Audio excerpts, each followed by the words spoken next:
Father, thank you for this day.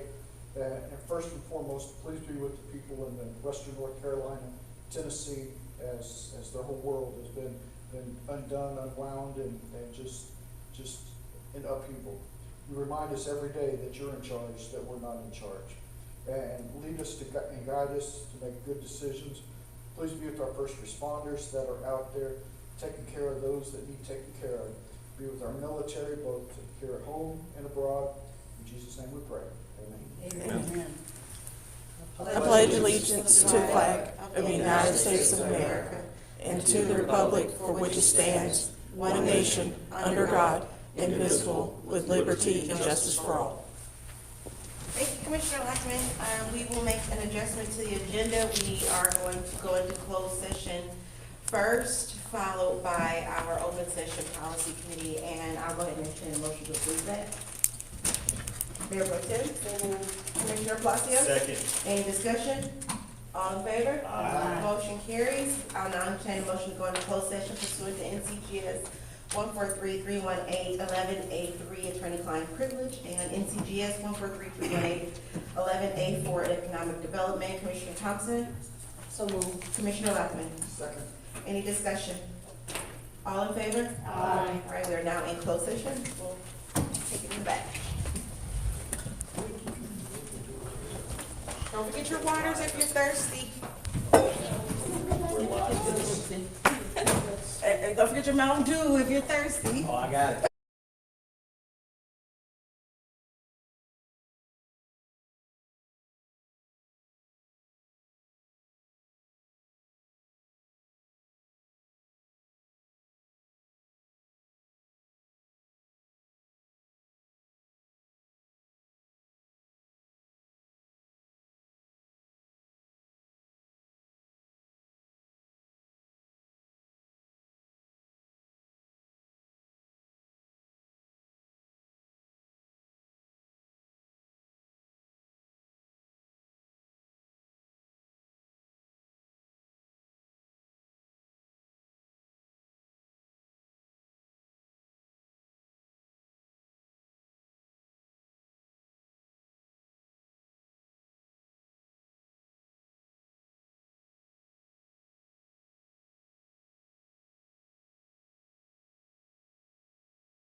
anybody ever Wipe wipes things? down?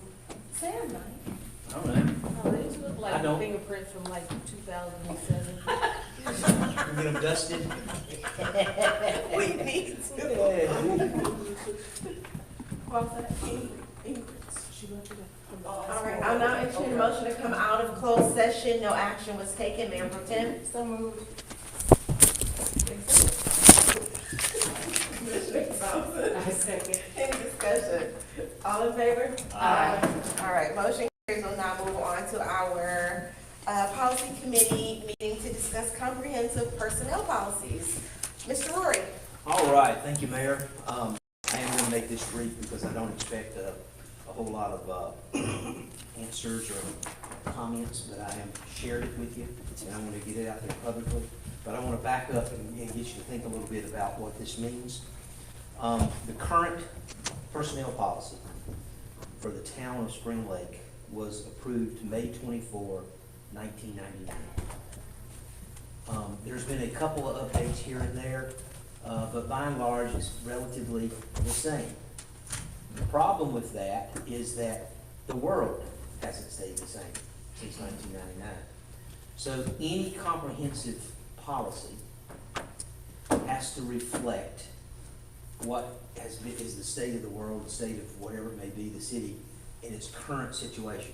For example, one of the things that we've talked about previously was a financial policy. We brought that up 5 months ago about what will a comprehensive financial policy look like to include a fund balance policy. We haven't got to what that is yet. We need to get there, okay? So these meetings, or these discussions need to be upfront and routine so that we can keep making some progress, because the world continues to move, we can't stand still.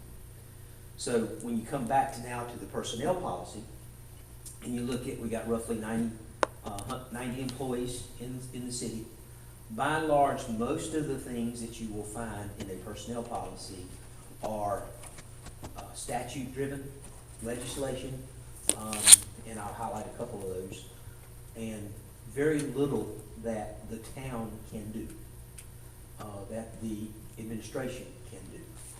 A lot of things are driven by the manager. Very few things are driven by the board. The exception to that would be budget items, and I'll highlight a couple of those things. That's what I'm trying to get out in front of and say, okay, this is what we're looking at, this is what we need to do for those recommendations. So I sent to each of you the personnel policy. Forgive me for now if I get this wrong, but basically 151 pages of information. Immediately, as expected, what? How do you expect me to read all this? I don't. I got it to you. All right, you got time.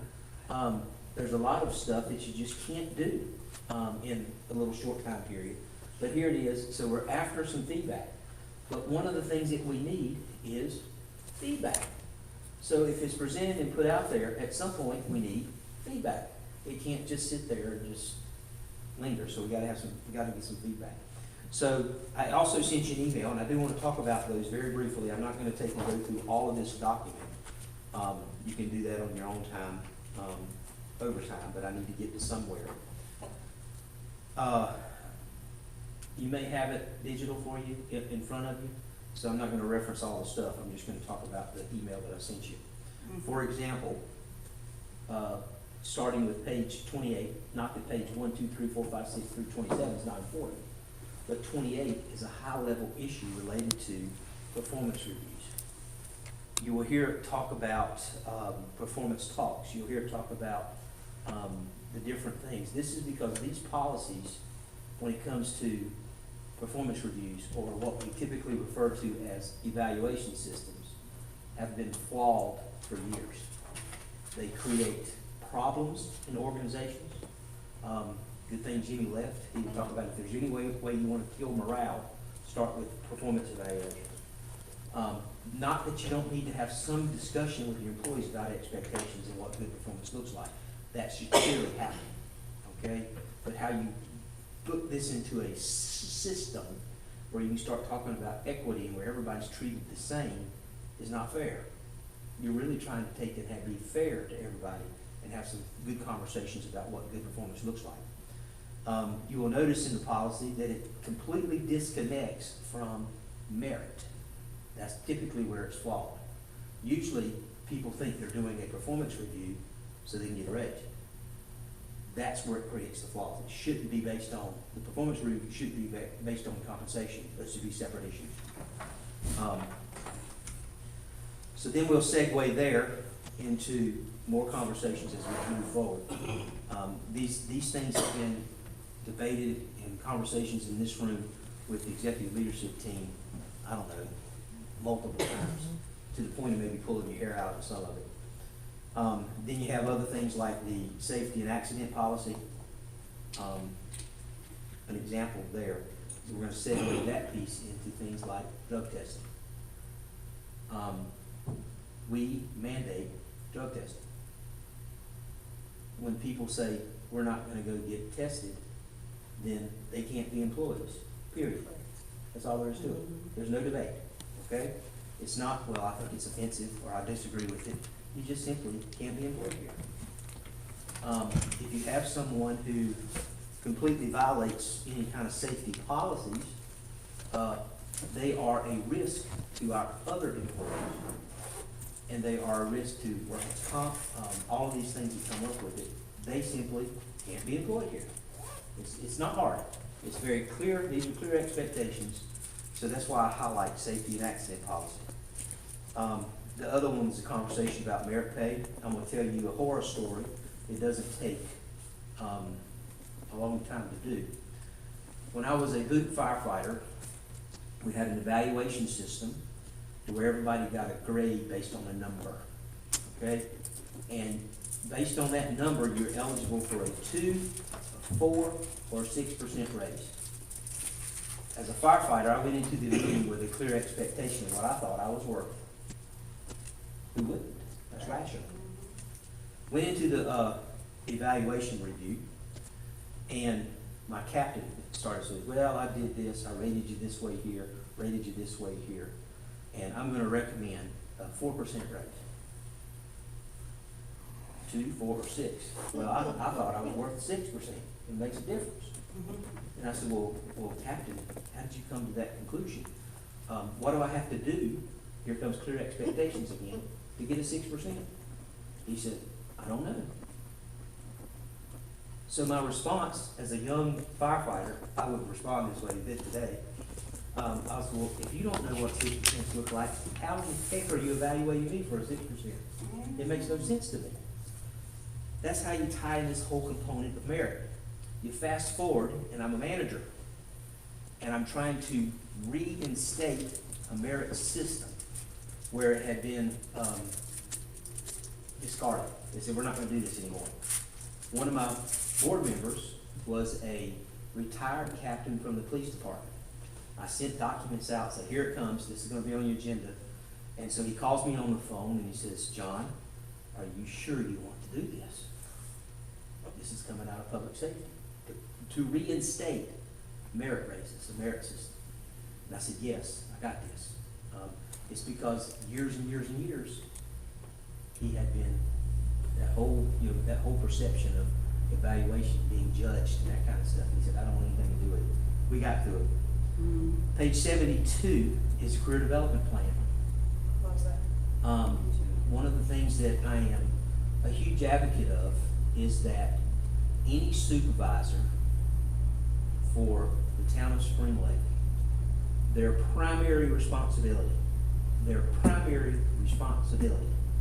is the growth and the development of the people they supervise, period. So they have to go through this process of performance talks where you say, you're doing a good job and this is how. Now, how can I help you do a better job? And then what type of things do I need to do to help you do a better job?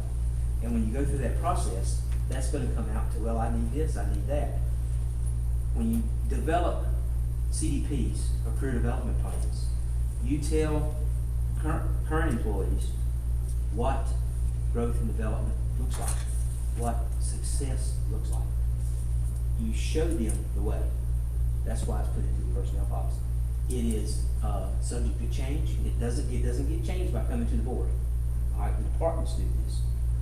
This is just a big overview. These are the things that the board really don't deal with. Establishing performance standards for the firefighter, for the police officer, for the CSR. Those are things that are directly responsible for the supervisors and management. They do it. Leave due to inclement weather. We've already acted on this, even though it's counter to policy. We've already acted on this. I am not a fan at all of telling, how are you? So, I am not a fan at all of saying employee that works the front desk. It's snowing today, or it's raining hard, or it might be this or that or the other thing. Y'all stay home. We're gonna close town hall. But if you work with Public Works, you gotta risk roadway hazards, falling trees, storm, fire department, police department directing traffic, doing whatever they need. When you look at it as an organization, more than half, 75% of our employees are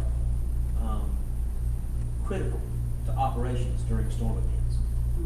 So to pay them the same to come in, while others get paid the same to stay home, creates a big problem for me. So you have two choices. You'll route this either in a way. So we just had Hurricane Helene. Yep.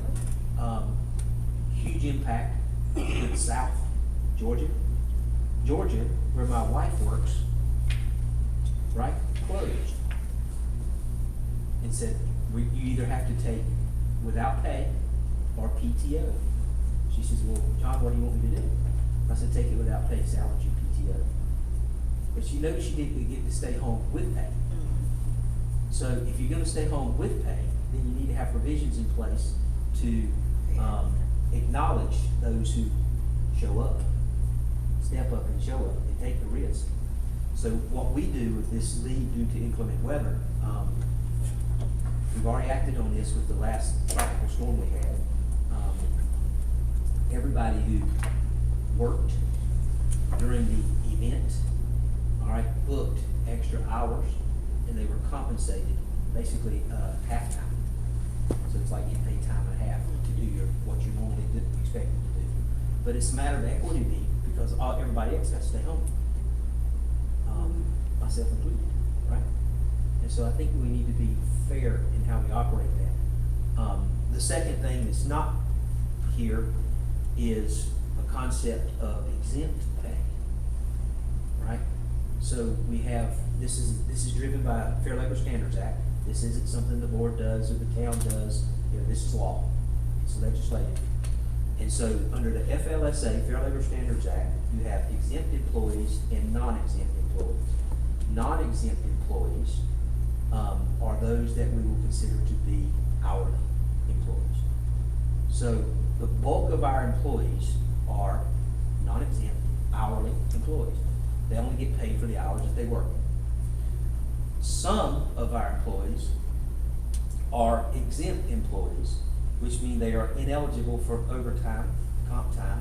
They do whatever they gotta do to get the job. Right here. So, We don't qualify. yeah, when Carly says, hey, I got to leave early. Okay, you're an exempt employee. There's no reason to track that. Now, if she takes off all day, myself included, we looked at his vacation. But if you leave early, come in an hour later because you gotta do this, that's what it means for exempt employee. They're not hourly employees, they're not punching the clock. Okay? So, the reason that's critical to me is because if you have a storm event, right, a weather event or other some type of emergency event, do you know that your police chief is an exempt employee, but they're still out there getting it? Your fire chief is an exempt employee, but they're still out there getting it. So is your assistant, so is your deputy, so is, some of the other positions in the rank, lieutenants should be exempt in the police department. So when I roll up on a storm event and I got this humongous tree, and I'm a manager, this is a real story by the way. I got a humongous tree blocking the road, and I look and I see exempt employees cutting this tree, clearing the road, knowing that they're not getting paid anything extra. But they're there, they showed up. That's where I believe you need to acknowledge that and reward that. Because what's rewarded is repeated. And so if you reward bad behavior, you get more bad behavior. If you reward good behaviors, you get more good behaviors. What's rewarded is repeated. So this is baked into the policy stuff too. So just some little high level stuff that you can see. That's where it comes into compensation. Adding 2 floating holidays.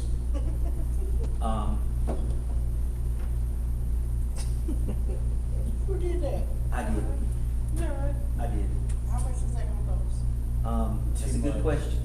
Too much. Okay, how much? So they said, John, what do you think? I said, I don't know if the board's gonna want to give you guys more holidays. I mean, there's If we 14. take some out, Okay. the last personnel policy had 12. That's Okay. what the personnel policy is. Mm-hmm. We approved more than that already at our yearly board meeting. What are we at? We Carl? got 13 right now. 13.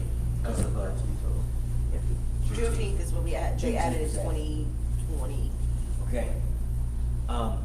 There's an inherent point that might be missed here. Sure. Okay? So the holiday is not accumulated. It's a use it or lose it. Okay? So what happens is when you say here is 2 additional holidays equivalent to 8 hours. They're not 12-hour holidays, they're not 24-hour holidays, they're straight up, everybody's the same, 8 hours. That means that you can't carry them over from year to year, you have to take them. Okay?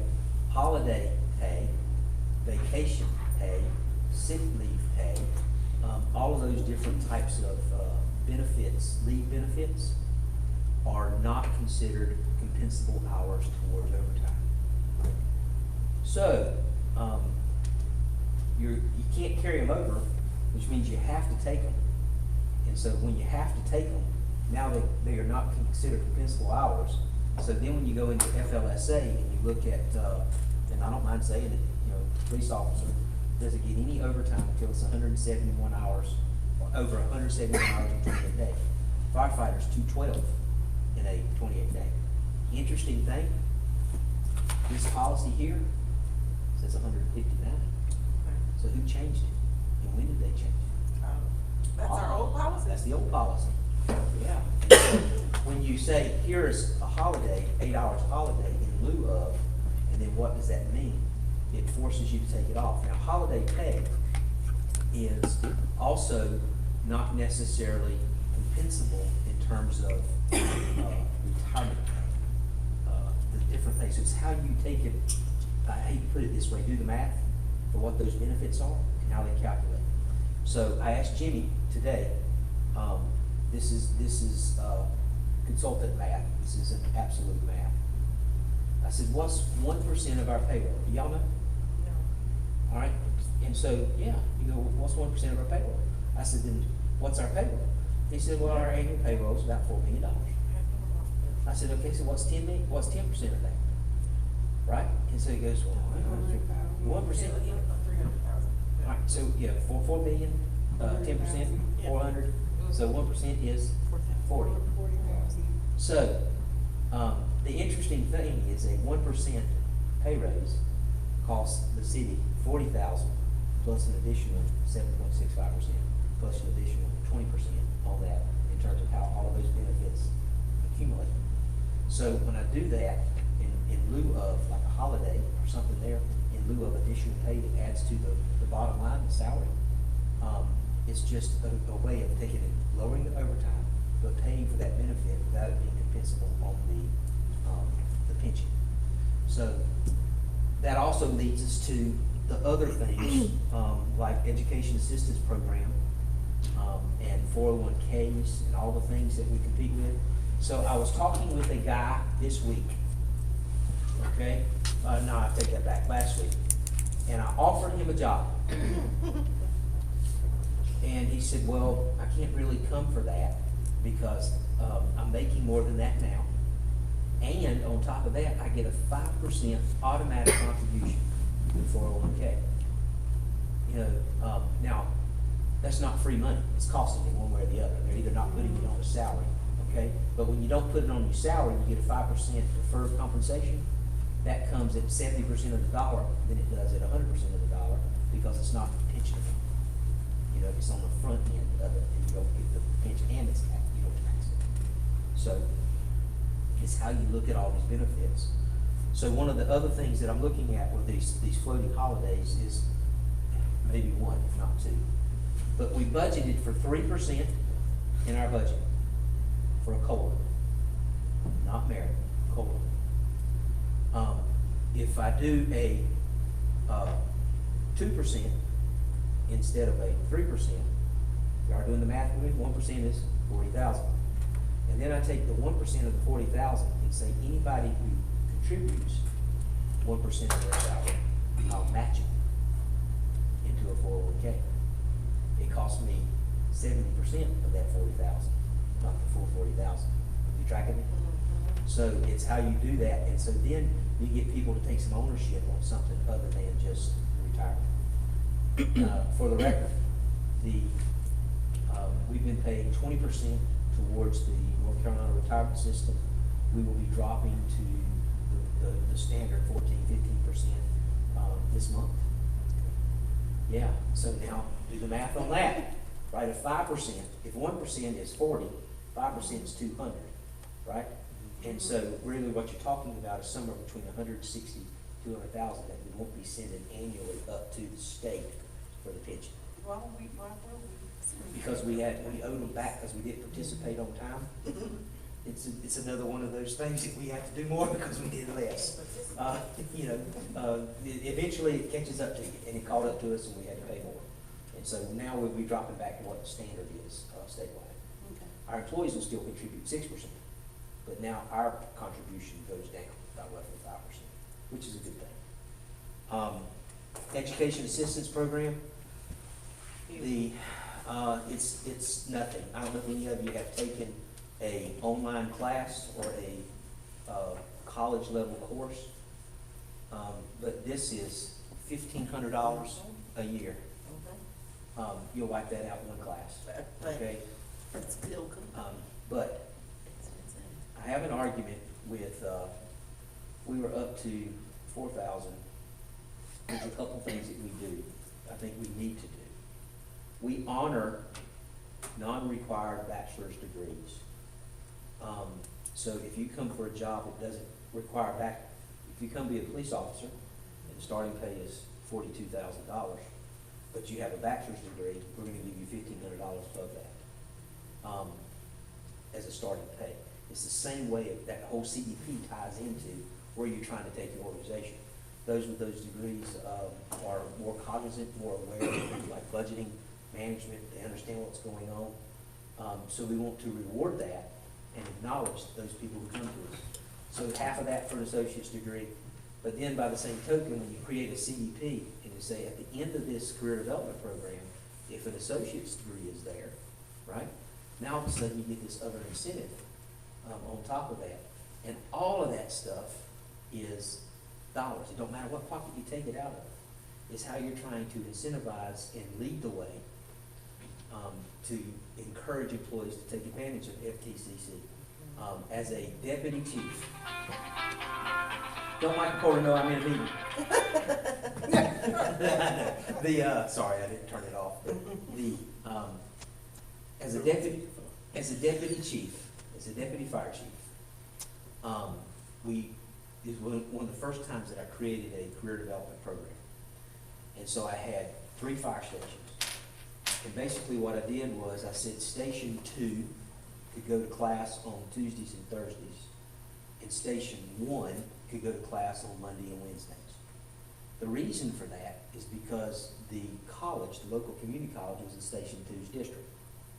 So on Monday and Wednesdays when Station 1 went, if it was one person on that engine that had to take the class, the entire engine went over to Station 2 while Station 2 came to engine 1. They supported each other to do it, and they could do it through night. I got to do it during the daytime. And so we have a local campus here, FTCC. I don't know what classes they offer there, but this may sound, I'll just be candid, you know, if the most important thing, the primary responsibility of the supervisor is growth and development of people you supervise, I don't think you get that without getting out there and getting them engaged in some of these programs. And so if there's a program here locally, we can support it with tuition reimbursement, we can support it with time, we can support it with a little bit of fuel cost to drive an engine down there. Worst case scenario, those who aren't taking the course, He doesn't know.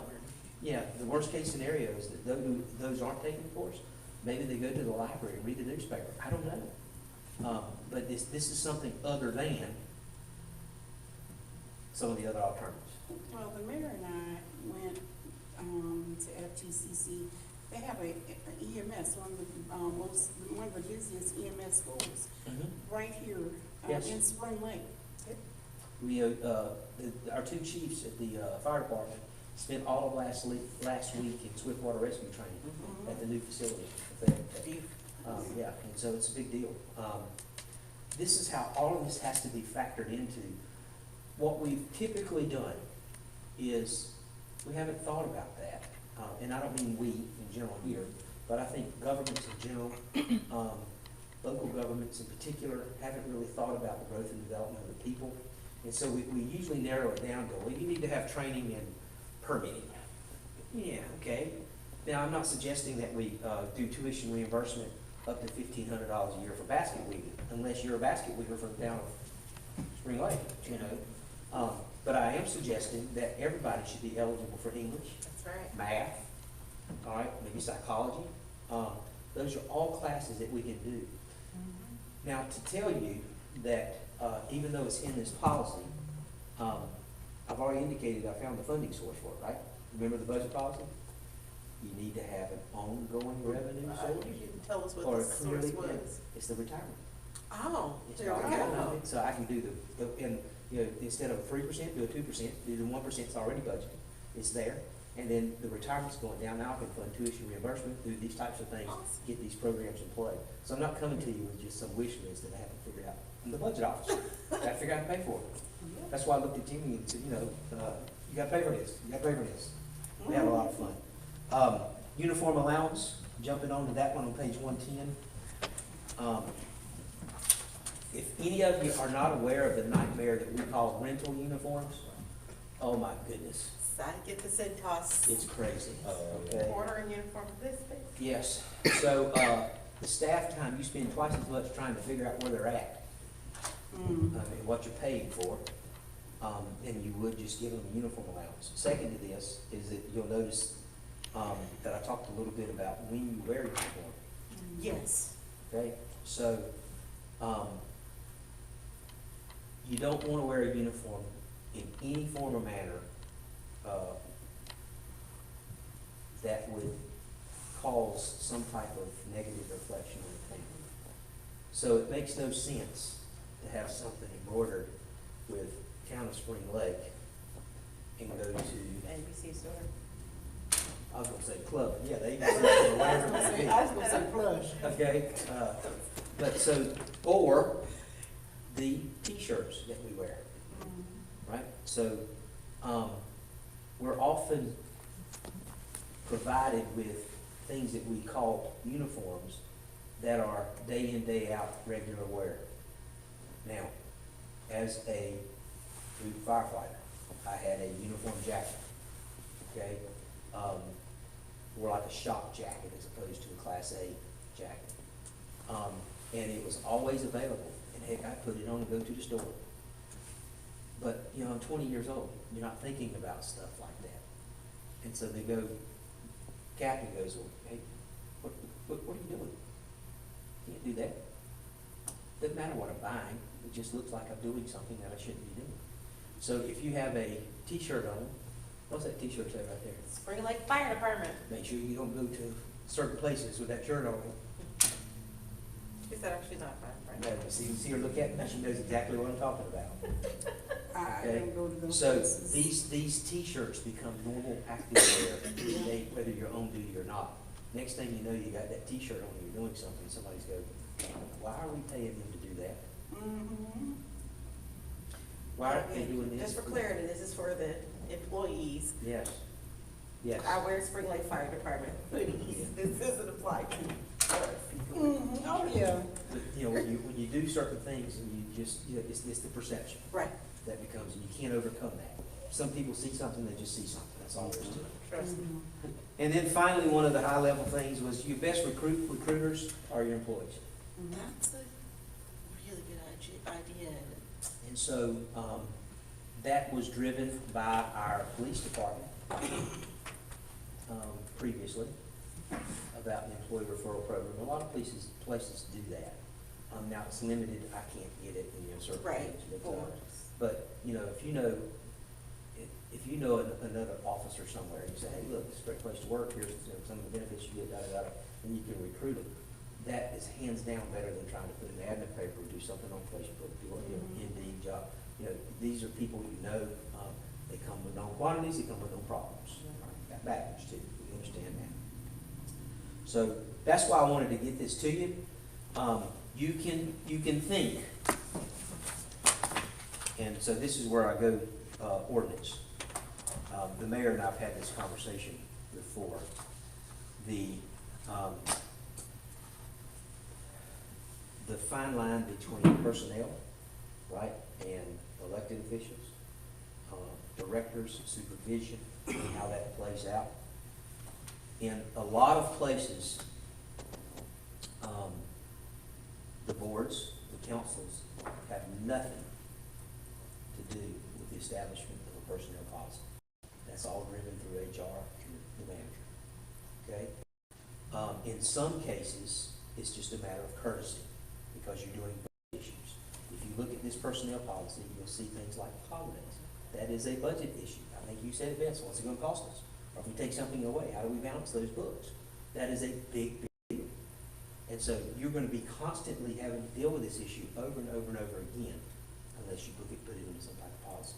We can act daily, operationally, with something that makes sense because we don't have, this whole comprehensive policy since 1999. But we still want to follow up as a courtesy to the board to make sure y'all know what's going on. I would love for you to be able to say, yeah, we do tuition reimbursement. It ain't much, but it's better than nothing. You know, we encourage our employees to go get educated, to seek further growth and development. We encourage that. I would love for every member on the board to know that instead of just putting in some obscure policy. So that's why we share these things. Statute 168-148. I know y'all have heard a lot of statutes over the past. Straight from the statute. Town manager is chief administrator. She's got responsible to the board to determine administering all municipal affairs placed in his charge by them, and shall have the following powers and duties. Number one above that is that he shall see that all laws of the state, the charter, and the ordinances, resolutions, and regulations of the Board of Aldermen are faithfully executed within the town. Bottom line is how you look at these things in terms of policies. Who creates them, who handles. Number one, he shall appoint or suspend or remove all town officials and employees not elected by the people, and whose appointment or removal is not otherwise provided for in law, except the town attorney in accordance with such personnel rules, regulations, or ordinance as the Board of Aldermen may adopt. So you got some of these vague references, like a lot of legislative stuff. And so we have to discern between this fine line of where that is. That, by the way, is your ordinance. It's also state law. So it's been put into the ordinances locally. Council may adopt or private rules and regulations or ordinances concerning but not limited to annual leave, sick leave, special leave with full pay or with partial pay. That's why these things need to be brought to the board. You need to know how we tell an employee, yes, we're going to close for inclement weather, but you have to take PTO, or you have to take leave without pay. Usually town managers are the only ones that can take an authorized leave without pay. You don't just get to say, I'm staying home today, I'm just not going to take any pay. No, that's quitting. That ain't, leave without pay. That's quitting. You go through those different types of scenarios, and that's what the board needs to know what's going on. They don't have to approve all of it, they don't have to agree, but they need to know. And I think that's just very transparent, and just good common courtesy to make sure that y'all know that we're doing these types of things, and how that's looked into a policy, because how it becomes a budget policy. And as the policy makers, right, we execute. All right, you make the decision, we execute. And so this is what's put in front of you. Some things you can change, we'll take feedback on, some things are just out of my hands, your hands, everybody's hands. But by and large, most of them are pretty simple, lead balance languages that you really don't get a lot of opportunity to change, but then some of them you can. So I'll leave it at that, that's the quick briefing. I do want to get this in front of the board for adoption, but I want you to have adequate time. So, for feedback, what is, what is adequate time? There The you go. November first, or the first meeting in November, I think that's I did. way more than enough. Will you provide me some feedback? I prior got to that feedback date? for you now. Yeah, I'm ready to go. I got feedback for you. No, it's really good. I had a couple of questions. I know. So, did you guys have questions that you want answered tonight, or are Not you tonight. going ahead and research? I would really appreciate it if you would send them to me, so that I'm not just cold copy trying to Gotcha. answer them. I'd rather everybody get the same answer. So that's what we'll do, as you Um, review for this next 30 days or so, send your questions, comments, feedback directly to John. CC the whole board, so we're not, inundating him with the same thing, so. That's right. I did have, somebody did ask me this question. Did we do away with the Christmas bonus? I can't remember. We didn't have. I If thought we it was didn't, we should. longevity. I thought we did I away with it, thought it was a right? longevity thing, but we didn't. Yeah. do it Those are last- two separate things. They did, I remember our first year, we did get Christmas something, in our pay.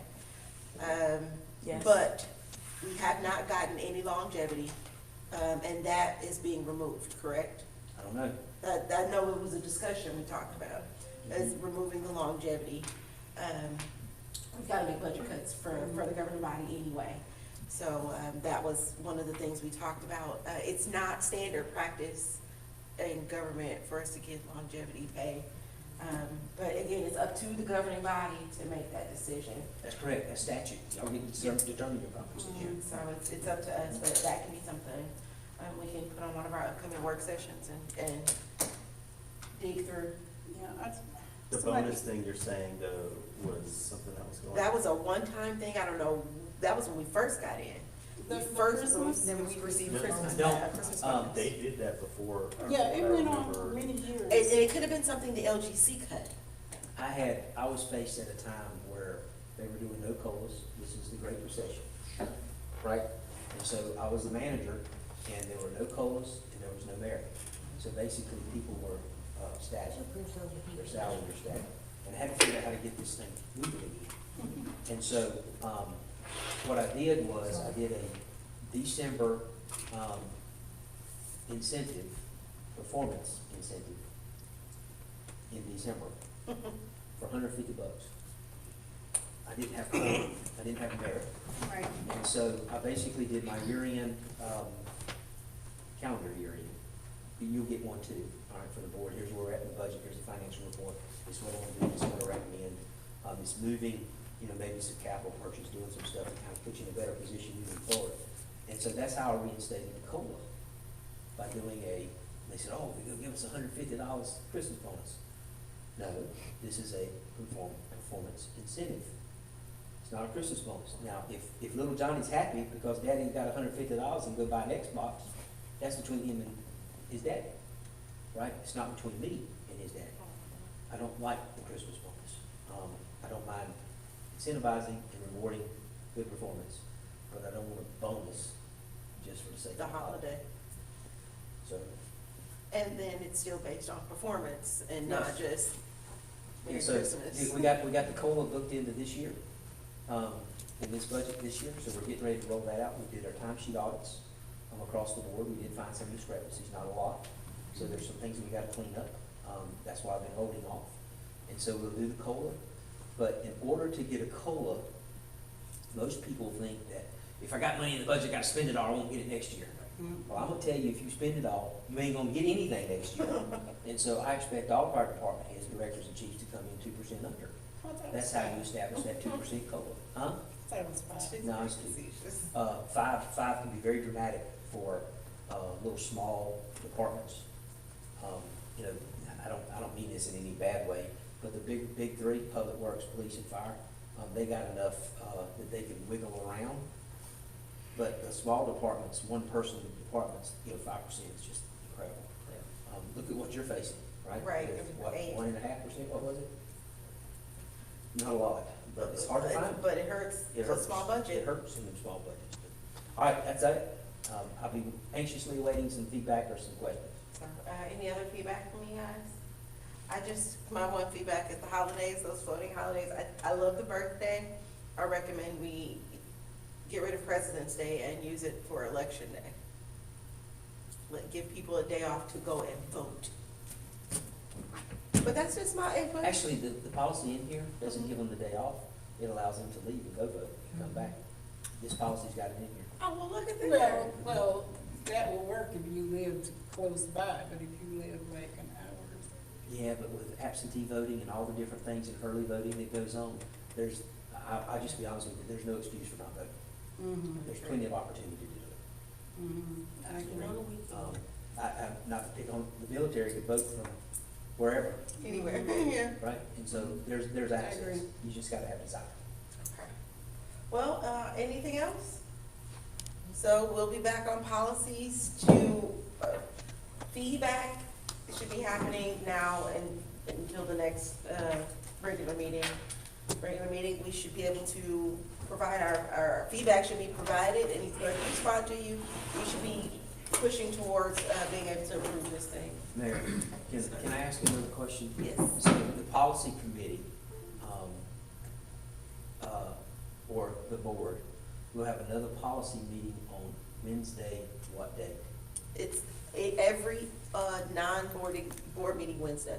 Just which? No, it will, some of them do fall on board meetings, board meeting weeks, because you said the first and third Wednesday of the month.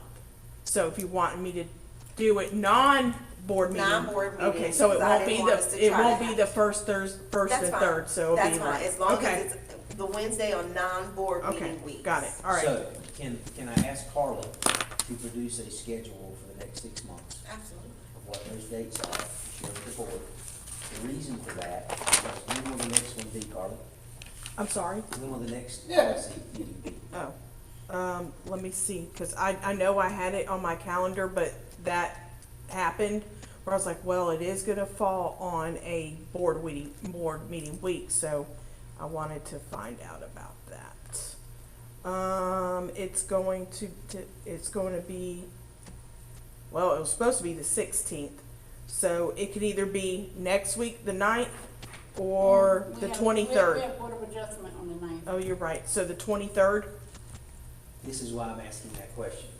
So we need to publish the dates well in advance, and we need to know what the committee wants on the agenda. So the base of my question is, when you come together for your next policy meeting, what policy would you like to discuss?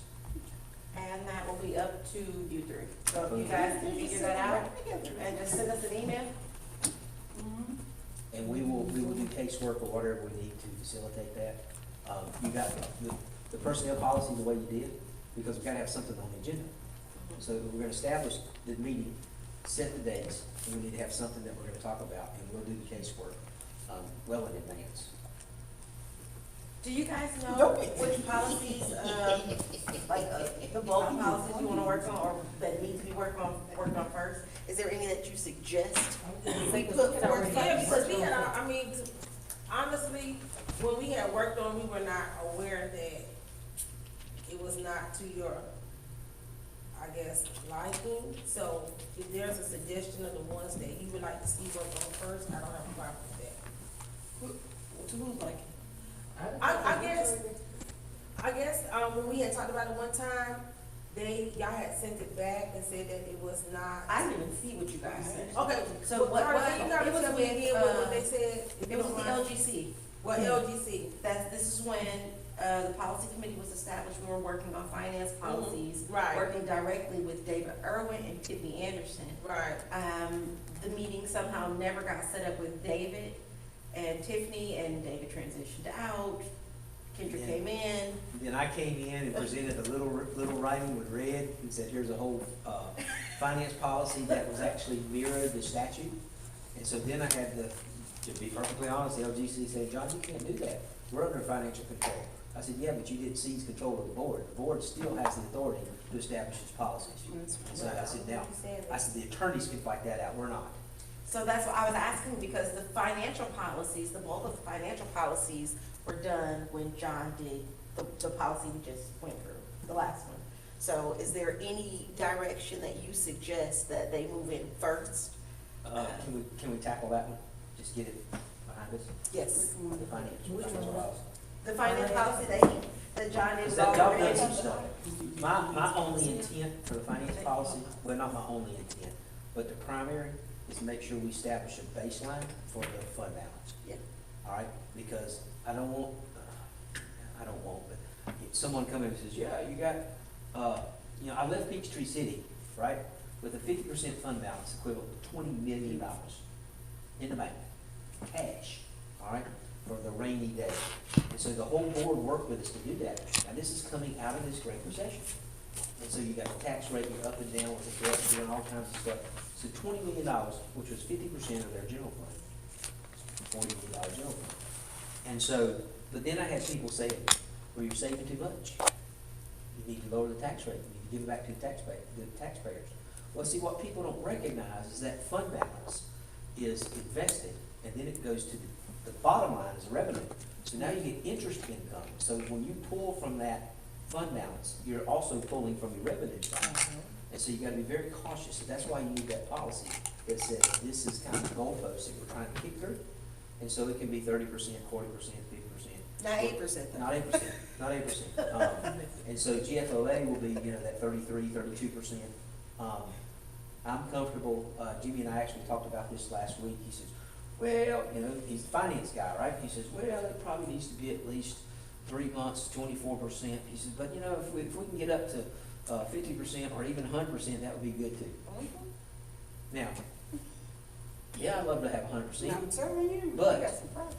But see, now you're thinking about, so his next task is to establish what the rates need to be for the utility. To establish 500,000 in capital projects annually and 500,000 going to fund balance annually. And so at that point, then you know what those rates are.